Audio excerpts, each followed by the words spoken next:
করে আমরা উপন্যাসটা পড়লাম, এই অপেক্ষা উপন্যাসটা পড়লাম, শেষ পর্যন্ত উপন্যাসটার কোনো একটা সুন্দর সমাপ্তিও হলো না, কিচ্ছু হলো না। উপন্যাসটার নামটার সাথে গল্পটা একদম মানিয়েছে, বাট গল্পটা পড়ে একটু মজা পাইনি। আজকে অপেক্ষা উপন্যাসটা নিয়ে কিছু কথা বলবো, একটা রিপ্লে ভিডিও বলতে পারেন।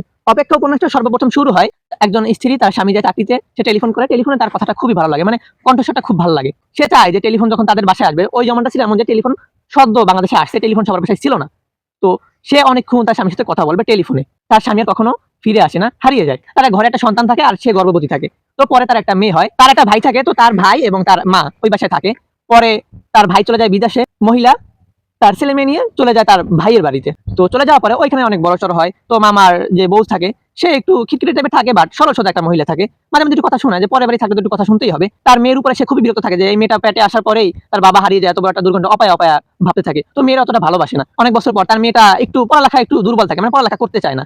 তো তার মেয়ে একবার ফেল করে ক্লাস 8-এ, উঠাবে না প্রিন্সিপাল ম্যাম। তার যে মামা থাকে প্রিন্সিপাল অনেক রিকোয়েস্ট করার পরে তাকে কিছু ডোনেশন করে ওই স্কুলে। তারপরে উঠানোর সিদ্ধান্ত নেয়, কিন্তু উঠানোর সিদ্ধান্ত যে কাগজটা নিয়ে আসার আগেই তার মা, মেয়েটার মা, তার সাথে অনেক বাজে ব্যবহার করে। বাজে ব্যবহার করার পরে বলে যে ছাদ থেকে পড়ে মরে যেতে। তো ও কিছু হদিস না করতে পারে, তখন ওর মাথার মধ্যে এমন একটা কাজ করেছিল যে না, মরেই যেতে হবে। বৃষ্টি পড়তেছিল, হুট করে যে লাফ দিয়ে ছাদ থেকে পড়ে যায়, তারপরে হাসপাতালে নেওয়া হয়, কিছুদিন পরে মারা যায়। মূল যে চরিত্রটা, ছেলেটার নাম থাকে ইমন। আর ইমনের যে বিয়ে হয়, বিয়ে হওয়ার মামাতো বোনের সাথে, মামার তো বোনের নাম থাকে মিতু।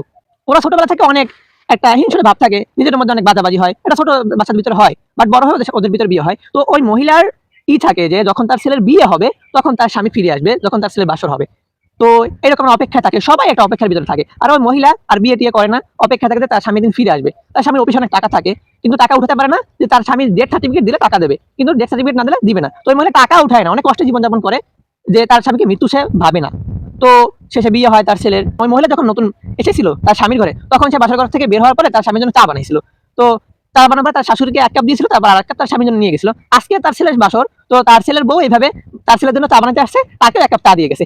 তারপরে যে তার ছেলের বউ গিয়ে ঘরে ঢুকছে, ঢুকার পরে তার ওই ঘরে কোরআন নাইরে উঠছে 2 বার 3 বার। তারপরে মহিলা এত হয়ে গেছে, এক্সাইটেড হয়ে গেছে যে বাক রুদ্ধ হয়ে গেছে, খাটালে বসে পড়ছে, দরজাতে খুলবে, খোলার মতো শক্তি নাই, এতটা পরিমাণে এক্সাইটেড। এখান থেকে উপন্যাসটা শেষ হয়ে যায়।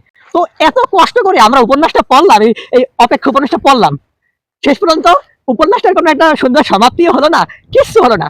আর এক গাদা কথা, আর উপন্যাসটার ভিতরে হইলো খালি কল্পনা কল্পনা, মানে সামনে কি হবে পিছনে কি হয়েছিল এটা আগে থেকে কল্পনা করে, কিন্তু বাস্তবে কিছুই মিল হয় না, মানে কল্পনার সাথে বাস্তব মিলে না। যাই হোক, সবশেষে বললাম যে উপন্যাসটার নামটার সাথে গল্পটা একদম মানিয়েছে, বাট গল্পটা পড়ে একটু মজা পাইনি। মানে শেষ পর্যন্ত আমাকেও সে অপেক্ষায় রেখে গেছে। বাট লেখক যে হুমায়ুন আহমেদ, পার্ট 2 বের করবে, 2 বের হওয়ার কোনো সম্ভাবনা নাই, কারণ হুমায়ুন আহমেদ সেও আমাদেরকে অপেক্ষায় রাখা দুনিয়া থেকে বটল তুলে উপরে চলে গেছে। তো যদি 2 বের হতো তাহলে না একটু মজা পাইতাম। বাট সবাই এখন অপেক্ষায়, আর বই হলো অপেক্ষা।